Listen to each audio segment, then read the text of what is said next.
പുതിയതായിട്ട് താമസമാക്കിയ വീട്ടിലേക്ക് നിങ്ങളുടെ വാപ്പ ഹൗസ് വാമിങ്ങിൻ്റെ തിരക്കിൽ, അന്ന് നിങ്ങളുടെ വീട് കൂടലിൻ്റെ ആ തിരക്കിൽ, എല്ലാവരും ഗൃഹപ്രവേശത്തിൻ്റെ തിരക്കിൽ വാപ്പ അന്ന് കൂടുതൽ ആളുകളെ സ്വീകരിക്കാനും കാണാനും സംസാരിക്കാനും ഒക്കെ ഇരുന്നു. വീടിൻ്റെ സൗന്ദര്യം വാപ്പ ആസ്വദിച്ചിട്ടില്ല. പിറ്റേന്ന് തറവാട്ടു വീട്ടിൽ നിന്ന് ഉപ്പ മകൻ ഇന്നലെ കുടിയിരുന്ന പുതിയ വീട്ടിലേക്ക് കടന്നു വരികയാണ്. വടിയൊക്കെ കുത്തിപ്പിടിച്ച് വയസ്സായ വാപ്പ കടന്നു വന്നു. വാപ്പ ഓഫീസ് റൂമിലേക്ക് കടന്നിരുന്നു. അപ്പോൾ വാപ്പ വന്ന സന്തോഷത്തിൽ നീ അടുക്കളയിൽ പോയി, കിച്ചണിൽ പോയി ഭാര്യയോടൊരു സുലൈമാനി വാങ്ങി കൊണ്ടുവരാൻ പോയി. അപ്പോൾ വാപ്പങ്ങനെ ഓഫീസ് റൂമിലെ സോഫയിലിരുന്ന് ഇങ്ങനെ നോക്കിയപ്പം ഷോക്കേഴ്സിൽ ഒരുപാട് അലങ്കാര വസ്തുക്കൾ ഇങ്ങനെ കാണുകയാണ്. അതിലൊരു പൂവ്, ഒരു ഗ്ലാസിൻ്റെ ഉള്ളിലൊരു പൂവ് കാണാൻ എന്തൊരഴക്. വാപ്പ കണ്ണ് മുളച്ചിട്ട് ഇത്തരത്തിലുള്ള അലങ്കാര വസ്തുക്കൾ വാങ്ങല്ല, കാണുക പോലും ചെയ്തിട്ടില്ല. അപ്പോൾ ഈ വാപ്പാക്ക് ഇത് കണ്ടപ്പോൾ വല്ലാത്ത സന്തോഷം. വാപ്പ വന്നു, പതുക്കെ ഗ്ലാസ് നീക്കി അത് കയ്യിലെടുത്തു. അതിങ്ങനെ തിരിച്ചും മറിച്ചും നോക്കിയപ്പോൾ ഇങ്ങോട്ട് നോക്കുമ്പോൾ വേറൊരു പുഷ്പമാണ്, മറിച്ചു നോക്കുമ്പോൾ വേറൊരു പുഷ്പമാണ്, മുകളിലൂടെ നോക്കുമ്പോൾ വേറെ ഒന്നാണ്. ഇതൊരു വലിയ അത്ഭുതം, എന്തോ ഒരു മാജിക് പോലെ. വാപ്പ ഇതൊക്കെ ഇങ്ങനെ കണ്ട് ആസ്വദിക്കുകയാണ്. അതിനിടയിൽ അത് തറയിൽ അങ്ങ് വീണു. ഇത് ഈ ആയത്തിൻ്റെ തഫ്സീറിൽ ഒരു മഹാൻ കൊടുത്ത ഉദാഹരണമാണ് ഞാൻ ഈ പറയുന്നത്. എൻ്റെ സ്വന്തം വക ഉദാഹരണം, അത് വല്ലാത്ത ഹൃദ്യമായൊരു ഉദാഹരണമാണ്. അങ്ങനെ എന്ത് ചെയ്തു, ഇത് മാർബിൾ തറയിൽ ഈ വിറക്കുന്ന കൈകളുള്ള ഉപ്പയുടെ കയ്യിൽ നിന്ന് അങ്ങ് വീണു. കാരണം അതിനാ മാത്രം പ്രായമായിട്ടുണ്ട്. ഉപ്പത് കാണാനുള്ള കൗതുകം കൊണ്ട് എടുത്തു നോക്കിയതാണ്, അറിയാതെ വീണുപോയി. ഇത് വീണപ്പോഴേക്ക് മാർബിൾ തറയിൽ ഇത് പൊട്ടി ചിന്നിച്ചിതറി. സുബ്ഹാനല്ലാഹ്. കയ്യിൽ നിന്ന് അങ്ങ് പോയപ്പോഴേക്ക് വാപ്പാക്ക് പേടിയായി. വാപ്പ മനസ്സിലിങ്ങനെ വിചാരിച്ചു, പഠിച്ചോനെ മറ്റോ സുലൈമാനി എടുക്കാൻ പോയതാ, അപ്പോഴാണ് ഇത് വീണ് പൊട്ടിയത്. അപ്പോൾ വാപ്പ ഇങ്ങനെ വിചാരിച്ചു, എൻ്റെ അയമ്മൂട്ടി അല്ലെങ്കിൽ തന്നെ ആള് കുറച്ച് മോശ, ഏതായാലും അബദ്ധത്തിന് എൻ്റെ അടുത്ത് ഇങ്ങനെ ഒന്ന് സംഭവിച്ചു, ഇനി എന്താ ഇവൻ പറയാന്നറിയില്ല. അപ്പോഴവൻ ഓടി വരുന്നത്. ഈ ശബ്ദം കേട്ടപ്പോഴേക്ക് ഇവൻ അറിയാം എന്തോ ഒരു വികൃതി ഒപ്പിച്ചിട്ടുണ്ട് അല്ലേ. ഓടി വരികയാണ്. ഓടി വന്നിട്ട് ഇവൻ വാപ്പൻ്റെ മുമ്പിൽ വന്നിട്ട് ഛേ പറയരുതെന്ന്, വേഗം തിരിയാനത് പറയുന്നത്, ഛേ എന്ന് പറയരുത്, അത്രേ പറഞ്ഞുള്ളൂ. അപ്പോഴേക്ക് നിയന്ത്രിച്ചു. എന്നാലും ആ വാക്ക് വരരുത്. അത് വാപ്പയുടെ മനസ്സ് നുറുക്കും, വേദനിപ്പിക്കും. പിന്നെയോ വല തൻഹർഹുമ എന്ന് പറഞ്ഞത് അത് ഛേ എന്ന് പറഞ്ഞ് നിർത്തലല്ല. മൂപ്പരോട് വന്നിട്ട് ഛേ എന്ന് പറയല്ലേ ഇത്. പിന്നെ വന്ന ഉടനെ തന്നെ പറഞ്ഞു, എന്തിനാ തന്തേ ആവശ്യമില്ലാത്തടത്ത് കയ്യും കാലും ഇടാൻ പോണ്. ഇവൻ്റെ ശൈലി എന്നാണ്. അതാ വല തൻഹർഹുമ പറഞ്ഞ ശൈലി. അത് ചേർന്ന് നിർത്തണ പരിപാടിയല്ല. അടങ്ങിയ ഒരു തുടിയിൽ ഇരുന്നാൽ പോരെ. ഇതിനൊക്കെ കായ്ക്ക് മുടക്കുണ്ട ഇവൻ പറയണം. ബാപ്പാക്ക് കായ്ക്ക് മുടക്കുള്ള പലതും ഇവൻ 2-ാം വയസ്സിലും 3-ാം വയസ്സിലും 4-ാം വയസ്സിലും പൊട്ടിച്ചണം.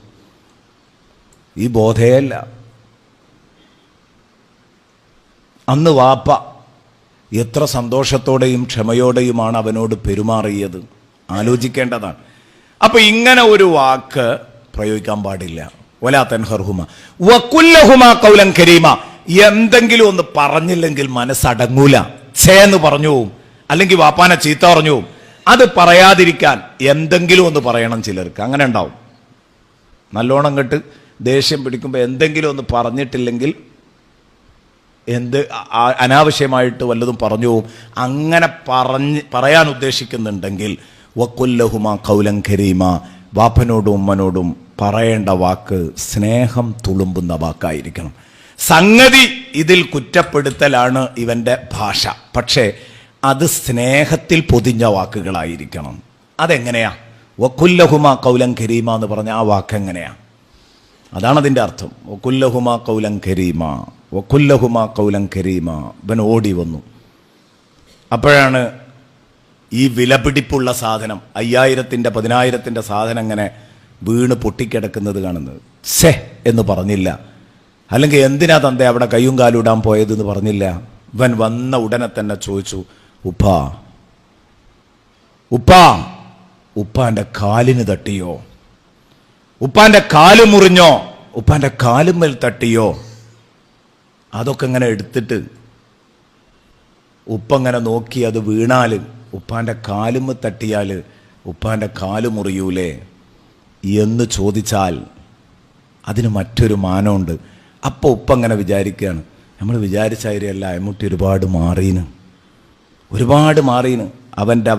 അവൻ്റെ മാർബിളല്ല വലുത്, ഈ ഫ്ലവറല്ല വലുത്, അയമുട്ടിക്ക് ഇപ്പോഴും ഈ 90 കഴിഞ്ഞ കാല വലുത് എന്ന് ഉപ്പാക്ക് തോന്നിക്കിട്ടിയാൽ കഴിഞ്ഞു, രക്ഷപ്പെട്ടു. അതാണ്. എന്നാലോ സംഗതി ഇപ്പം പറഞ്ഞ എന്തിനാ എടുത്ത് പൊട്ടിച്ചത് തന്നെയാണ്. പക്ഷെ അത് ഭാഷയൊന്ന് മാറി, അതെടുത്ത് പൊട്ടിക്കേണ്ടിയില്ലായിരുന്നു തന്നെയാണ്. പക്ഷെ അത് വാപ്പയുടെ പക്ഷത്ത് നിന്ന് അവതരിപ്പിച്ചു.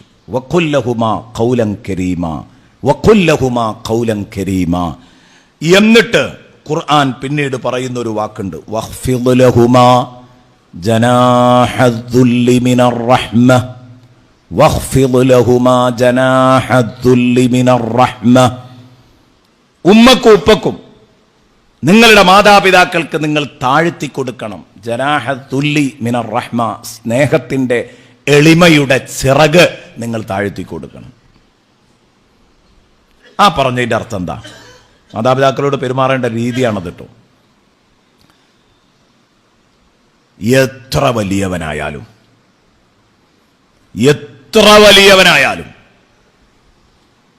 ബാപ്പൻ്റെ ഉമ്മൻ്റെ മുമ്പിലെത്തുമ്പോൾ ഒതുങ്ങണം. അവർക്ക് ചിറക് താഴ്ത്തി കൊടുക്കണം എന്ന് പറഞ്ഞാൽ അവരുടെ മുമ്പിൽ ഒതുക്കം കാണിക്കണം. എത്ര വലിയവനാണെങ്കിലും ശരി, കലക്ടറാണ്, മുഖ്യമന്ത്രിയാ, പ്രധാനമന്ത്രിയാ, എന്നാലും ഉമ്മൻ്റെയും വാപ്പൻ്റെയും മുമ്പിലെത്തുമ്പോൾ ഒതുങ്ങണം. അവർക്ക് കൂടുതൽ സ്ഥാനം നൽകണം. ബഹുമാനപ്പെട്ട യൂസുഫ് നബി അലൈഹി